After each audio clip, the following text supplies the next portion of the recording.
Welcome to Minghui Radio's Falun Gong News, direct from China and around the world. Topics include news about the persecution of Falun Gong in China, local events, and special items of interest. Now for this week's stories.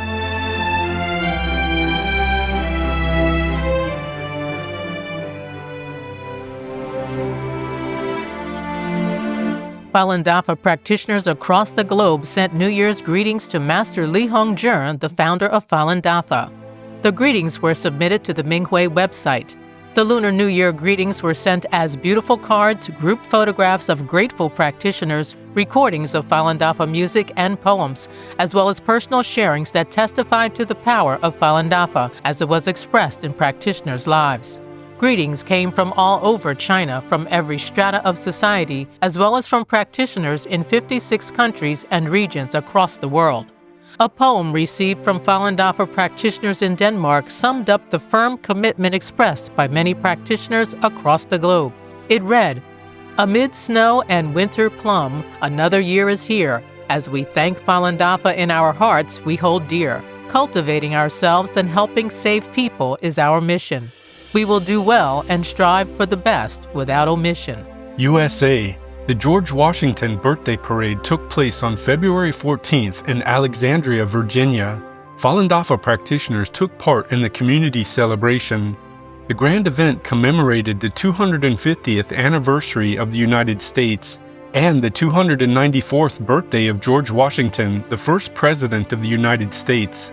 Spectators along the parade route applauded the practitioners' waist drum team and float, which was awarded second place in its category. There were approximately 1,200 participants this year, including 5 military bands, a bagpipe and drum corps, the Falun Dafa waist drum team, and many other groups. Local resident Thomas said he appreciated the practitioners and said their contingent was a wonderful presentation, highly professional and perfectly coordinated. A beautiful embodiment of flowing energy and seamless integration. Upon seeing the words truthfulness, compassion, and forbearance on a banner, he said, "These are what we need. Thank you for bringing this." In advance of the Chinese New Year, the practitioners who participated in the parade thanked Master Li and wished him a happy Chinese New Year. Canada. Falun Dafa practitioners held a press conference on February 12th in front of the Chinese consulate in Toronto to raise awareness of the ongoing persecution of the spiritual practice in China, now in its 27th year.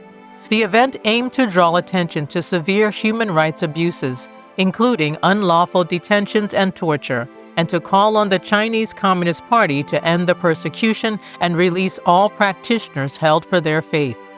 Several speakers shared personal stories of loved ones who have been arrested, tortured, and imprisoned. One described how her brother was taken from their home and sentenced to 7 years for practicing Falun Dafa, enduring repeated torture for refusing to renounce his belief. Another recounted the ongoing detention and mistreatment of a friend who has suffered physical abuse and denial of basic needs in prison. Organizers called on the Canadian government and the public to help stop these abuses and ensure the safety and freedom of practitioners in China. Japan. Falun Dafa practitioners in several cities held a series of truth clarification activities. In Nagoya, they handed out informational materials in the bustling Sake district on Sunday, February 15th. The recent introduction of 18-meter articulated buses in the city drew large crowds. Many people saw the practitioners' banners. Practitioners went to the Chinese Consulate General in Nagoya that evening to protest the CCP's 27-year-long persecution. They displayed banners in Chinese, English, and Japanese languages. Practitioners also held a candlelight vigil to commemorate those in China who died as a result of the ongoing persecution. On New Year's Eve, February 16th, practitioners in Kumamoto and Sapporo held similar protests in front of the Chinese consulates. Organizers said these yearly activities help educate the public about the persecution and encourage broader international support for an end to the human rights violations. Bulgaria. The Art of Genshanren exhibition opened in the city of Rus in the Regional History Museum on January 16th. The exhibition featured a collection of 28 oil paintings, all created by practitioners of Falun Dafa who escaped or survived the Chinese Communist Party's religious persecution. Professor Nikolai Nenov, the director of the Regional History Museum, was very supportive of displaying the paintings from the art of Jinshan Ren at his institution. More than 10 national and regional Bulgarian media outlets featured the event in their arts and culture columns. 2 days prior to the opening of the exhibition, Radio Rus, a regional radio program, invited Dien Danilov, one of the exhibition's organizers, as a special guest on its art and culture segment. Danilov explained the meaning of the artworks as well as the history of Falun Dafa as a spiritual discipline. On the opening day of the exhibition, it was featured in a national news outlet, the Bulgarian News Agency. On January 19th, Bulgarian national television broadcast a live 7-minute conversation with Falun Dafa practitioner Katya Kalfova, who explained the purpose and content of the exhibition. Germany. Falun Dafa practitioners across Germany expressed heartfelt gratitude to Master Li Hongzhi and extended warm Chinese New Year wishes, reflecting on the profound positive impact the practice has had on their lives. Practitioners from multiple regions, including North Rhine-Westphalia, Bavaria, Berlin, and Frankfurt, shared personal stories of growth, transformation, and deep appreciation for Master Li's guidance. Juliana, who began practicing 3 years ago in North Rhine-Westphalia, described how Falun Dafa helped her overcome personal struggles, cultivate compassion, and become more effective in sharing the practice with others. In Hamburg, longtime practitioner Alex spoke of finding inner peace and renewing family ties through the practice, while Sylvia credited Falun Dafa with helping her cultivate patience, empathy, and resilience. Practitioners emphasize their commitment to deepening their cultivation, living by the principles of truthfulness, compassion, and forbearance, and continuing to share the practice's benefits with their communities as they welcome the Year of the Horse. Canada. Falun Dafa practitioners were invited to participate in the Lunar New Year celebration held by the Vietnamese Canadian community at the Old Port in Montreal on February 8th. They demonstrated the exercises and introduced Falun Dafa's guiding principles of truthfulness, compassion, forbearance. Many people praised these principles and some were interested in learning how to practice Falun Dafa. They also expressed their support for practitioners' call to stop the persecution in China, which is now entering its 27th year. Mr. Lin, the founder of a community group, gave practitioners a thumbs up and said, "I like the principles. Falun Dafa is beneficial to humanity." He said that he pays attention to news about Falun Dafa and supports practitioners' efforts to raise awareness of the ongoing persecution. Mr. Lin said Falun Dafa has been persecuted by the Chinese government. It's a problem for all people of the world when good people are persecuted. Some people asked where they could learn Falun Dafa. Among them were Feng and her husband, who helped organize the event. After hearing a practitioner's introduction at the Falun Dafa booth, Feng said she'd like to learn how to practice.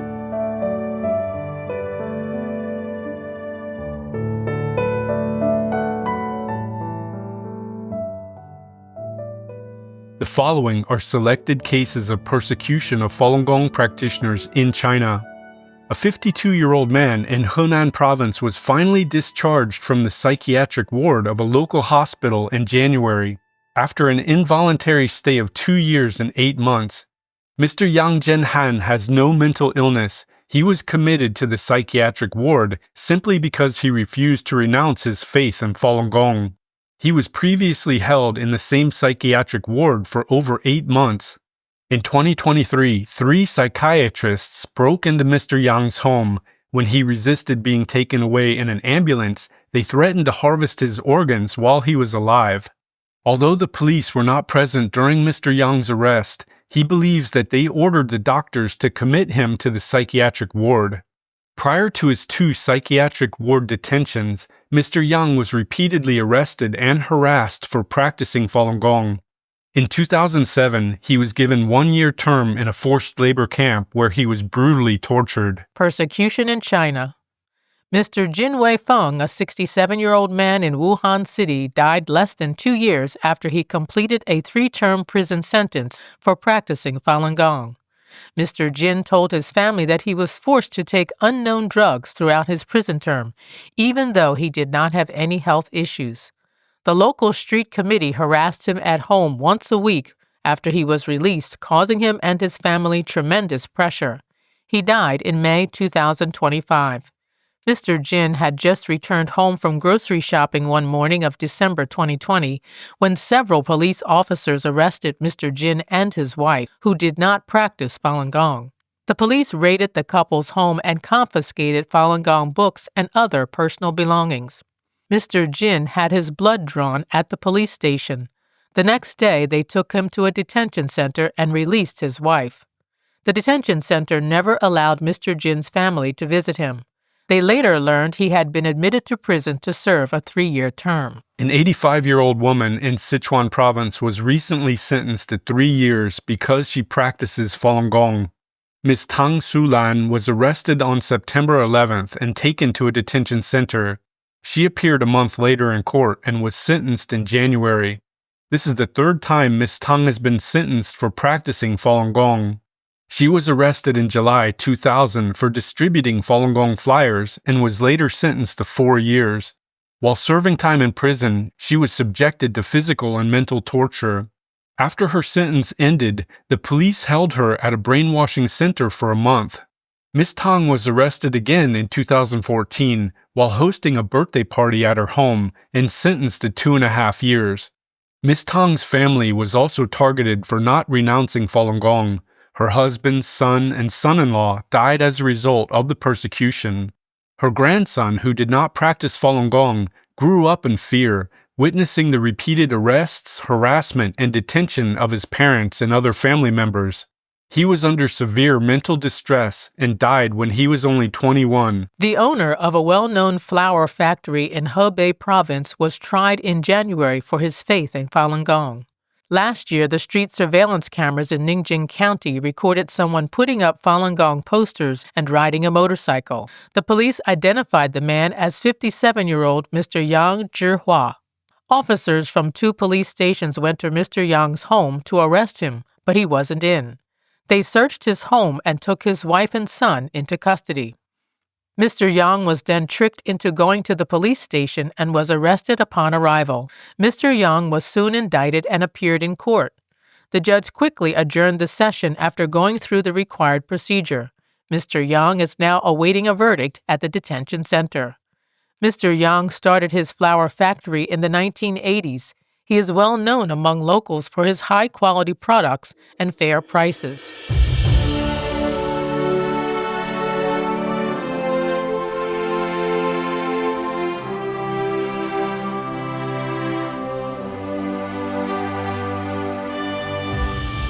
People from all walks of life in China thank Master Li Hongzhi. Prior to the 2026 Chinese New Year, Minghui website received numerous holiday greetings from Master Li, including many from non-practitioners in China. Having witnessed how practitioners benefited from practicing Falun Dafa, many people have realized that Falun Dafa is good and now embrace the principles of truthfulness, compassion, forbearance. Although they don't practice, these people experienced miracles. From legal experts to laborers, from countryside residents to families in the city, they all thanked Master Li and wished him a happy Chinese New Year. A legal professional from Hubei province worked for an intermediate court before he retired. A medical exam showed that 3 of his arteries were 99% blocked.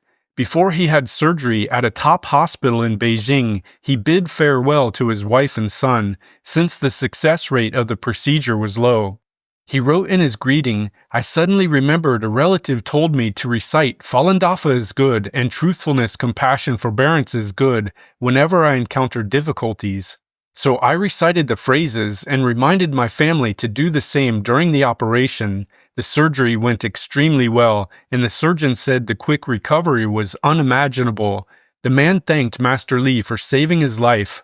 A worker in Changchun City, Jilin Province, was diagnosed with tuberculosis peritonitis when she was in middle school and had to drop out of school.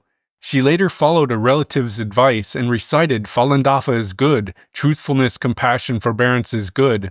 She read 7 chapters of Falun, the main text of the practice. A follow-up exam showed that she had fully recovered. The doctor told her, "This is a miracle that we cannot explain." The woman is very grateful to Falun Dafa. A man in the countryside of Nanchong City, Sichuan Province said, "My wife is a Falun Dafa practitioner. I support her and I'm also blessed. Through reciting the phrases, Falun Dafa is good, as well as truthfulness, compassion, forbearance is good, I recovered from a stroke. Although I am in my 80s, I am still able to ride a tricycle like a young man." The man continued, "Thank you, Master Li." A family of 3 in Yantai City, Shandong Province, also submitted their greetings to Ming Hui for Master Li. None of them practice, but they know Dafa is an upright practice. The husband survived a serious car accident. The car was totaled, but he was fine and uninjured. During the pandemic, the wife was severely ill and had white lung. She recited Falun Dafa is good and truthfulness, compassion, forbearance is good, and asked Master Li for help. She recovered well without medication, and there was no shadow left on her lungs. One of the parents wrote, "Our son is 14 and he believes in Falun Dafa too. One night before a major exam, he suddenly had a fever of over 40 degrees Celsius, 104 Fahrenheit. He recited the Falun Dafa phrases and he was fine the next morning." We have also heard similar stories from others. Thank you, Master Li, for everything, and we sincerely wish you a happy Chinese New Year. Falun Dafa practitioners in South Africa thank Master and wish him happy Chinese New Year. As the Chinese New Year approached, Falun Dafa practitioners from 4 provincial capitals in South Africa expressed their gratitude to Master. They talked about how they began practicing Falun Dafa and how Dafa has transformed them. Andrew from Joburg started practicing Falun Dafa in November 2024, and he described his positive changes. "I was an anxious person who liked to compare myself with others. After I began practicing Falun Dafa, my mentality changed. I'm now able to let go of things unconditionally, and I've also learned to be tolerant." He added, "When I face difficulties, adversity, challenges, tribulations, or tests, I do not complain. Instead, I reflect on myself. I'm able to look within." A veteran practitioner named Liu Jie from Durban talked about how he conducted classes online with fellow practitioners to introduce Falun Dafa and teach the exercises to people in Africa. 2 years ago, Liu Jie started to participate in the Falun Dafa online classes. Since then, he has met many new practitioners from different African countries. He said, "Although they could not join the classes on time due to different reasons, I can feel their desire to learn the practice. As a host for the online classes, I try my best to provide these new practitioners with a chance to join in and embark on their cultivation paths."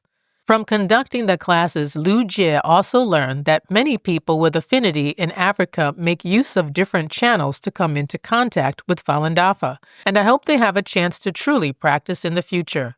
Liu Jie respectfully wishes Master a happy Chinese New Year. A new practitioner named Shepong Donald from Pretoria shared his joy after obtaining the Fa. He explained, "The first time I did the Falun Dafa exercises, I saw a miraculous box surrounding me and countless rainbows appeared from my body. I also saw Master and felt his presence. Honestly, no words can describe the purity and sacredness that I felt during that time." He added, "I wish Master a happy Chinese New Year, and I hope more people can come and cultivate in the future."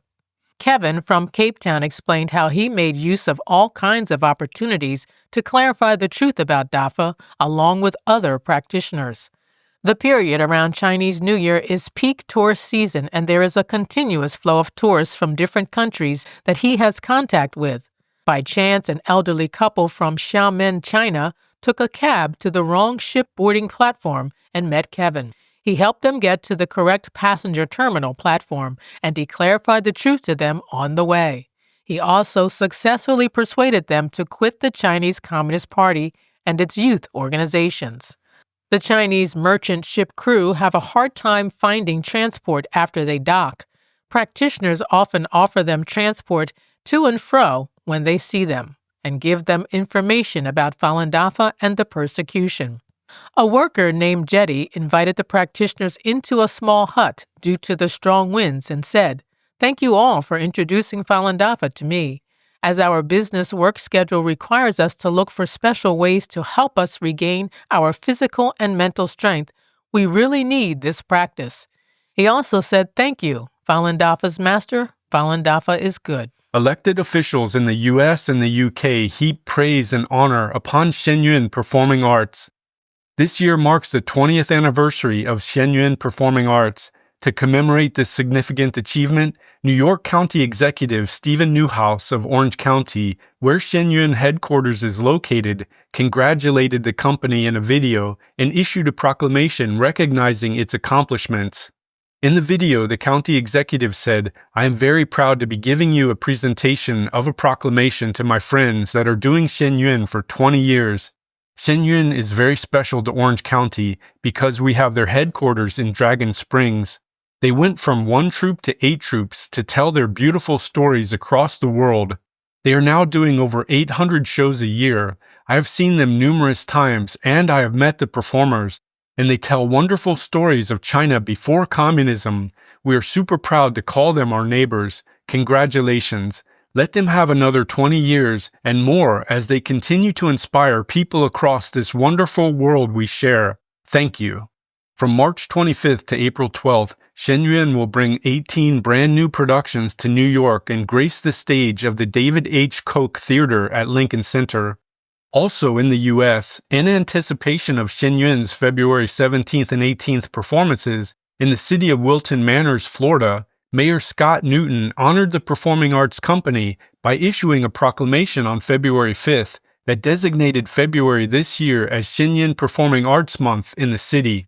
The proclamation concluded, "We ask that our citizens recognize and appreciate the contributions of Shenyuan Performing Arts in celebrating traditional culture through the arts." In California, Zeal Iyer, a council member for the city of Artesia, saw Shenyuan in Long Beach on February 8th. She said, "Thank you so much for sharing with us. If there is anything we can support, please reach out." Diamond Bar City Councilman Dr. Cha Yu-Tung also saw Shenyuan in Long Beach on February 8th. He said, "I feel very in awe." California State Assembly member Tri Ta saw Shenyuan in Long Beach on February 6th and presented a resolution to the company commending its cultural contributions. He said, "I'm really inspired by the show. Shenyuan Performing Arts is amazing. I love it." In the United Kingdom, Mayor Anthony Bortola of Llandudno, a popular resort town in Wales, issued a letter of commendation to Shenyuan Performing Arts on February 16th. The letter reads in part, "On behalf of the people of Llandudno, I am delighted to extend my sincere commendation to Shenyuan Performing Arts in recognition of the extraordinary cultural contributions your company has made to our town and the wider United Kingdom.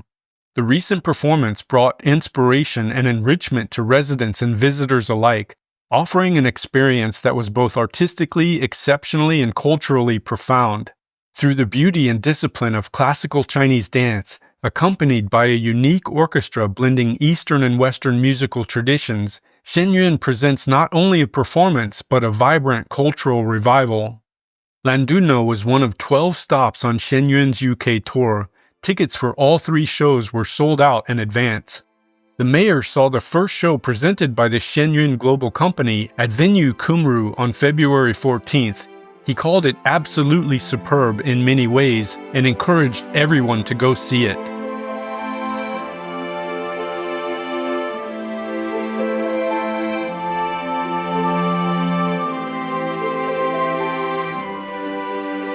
Thank you for listening to the Minghui Radio Podcast. For more information, including news about the persecution of Falun Gong practitioners in China and experience sharing stories by practitioners around the world, please visit our website at en.minghui.org.